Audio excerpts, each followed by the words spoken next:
Max, last time you were here, you were just starting off the tour. You were coming off stage for Call the Office. Really, really excited. Great show. All this has happened now. How do you feel? I think if there was a Calder Trophy for a band in Canada, that you guys might win it. But how do you think the last year went? Yeah, it's been great. It's been really exciting, and yeah, everyone's always feels really energized within the band about playing these shows, especially when the turnouts keep growing. And so we know how fortunate it is to have people in another city to come out and sing along and dance and stuff. So it doesn't take much for us to get excited. So yeah, we've been really fortunate over the last year to play cool opening gigs and festival gigs, and now we're doing our own shows. So yeah, we'll take anything we can get still. Definitely. You mentioned the bands you play with, Sam Roberts, The Hip, Matt Mays, all those guys. What does that mean to you? Well, I remember when I was in high school covering a Sam Roberts song, and so it's very cool to be able to play shows with them and learn a lot from them and be able to hang out. And yeah, we've been really fortunate too, and with all the bands we've played shows with, have all been really cool people to hang out with, and it just makes the whole experience that much better. We got a chance to play with Mother, who we're big fans of, and it was very cool to meet them and see them play live. Yeah, so yeah, it's very, very cool to be able to share the stage with people I've looked up to for a long time.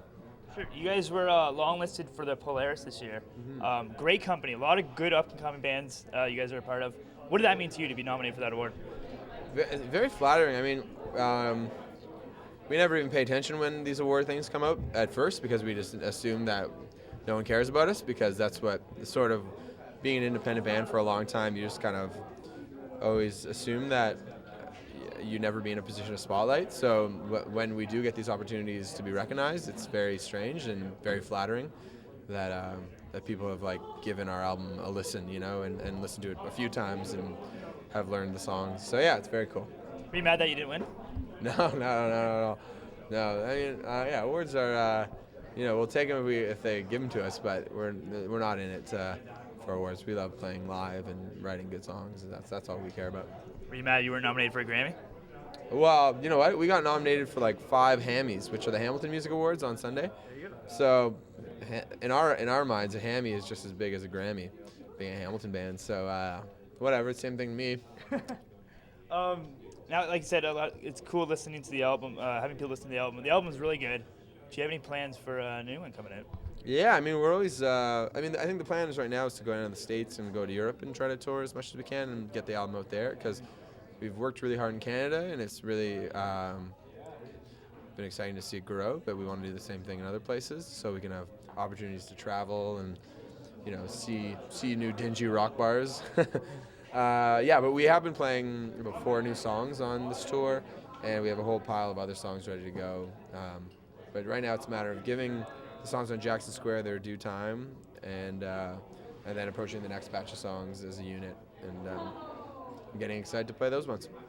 Now, how did it feel to go across Canada and play those dingy bars? Mm-hmm. Well, the bars have gotten better, actually, and the venues are a little bit bigger. And we're getting treated a little bit better because we can actually bring people to the club. So the promoters are like, these guys are okay. They brought a few hundred people, and everyone's happy. But touring in Canada is a hard thing. It's very taxing, especially in Western Canada, because all the drives are minimum 7 hours. And when you're driving from Toronto to Thunder Bay, that's 17 hours. So the one thing that's inspiring about it is that we know that if you drive anywhere for 7 hours to do anything, you better make it a good time. And that's kind of the rule in our life, whether it's music or anything. So we could be tired, or we could be exhausted, loading into the show, but we always tell each other, it's guys, we're in Saskatoon right now, and it is the middle of February. What the hell is going on? Let's make a great show. And it's very motivating, and we're really appreciative of people who come out and have a good time with us. So you said you have a couple more shows left. What are your plans after you're done those? We're doing. We have a couple one-offs in December, around Ontario, and then in the new year we're doing some Olympic stuff. We're flying out to Vancouver, and we're going to be playing about 4 Olympic shows. So we're going to hang out with the athletes and challenge them to arm wrestles and stuff, arm wrestling competitions. And there's a ton of bands that are going out there around that time, so we're gonna get to see a lot of friends. And yeah, the new year, the plan is to get down to America, the land of the free, home of the brave, and and tour down there. If you could be in any Olympic sport, Winter Olympic sport, what would it be? Ooh, good question. Most guys would say the ones where you get to shoot a gun, but I'm generally terrified of that. Mike went to the shooting range at the Edmonton Mall, and I just stayed out of it. I was like, I'm not going near that. So it wouldn't be that one. What's that one called again? Alpine. No, not alpine. Skiing. I don't know. Nah, it's ridiculous. I don't know how that even. What would I be if any Olympic athlete? Maybe figure skating. Why not? You know what?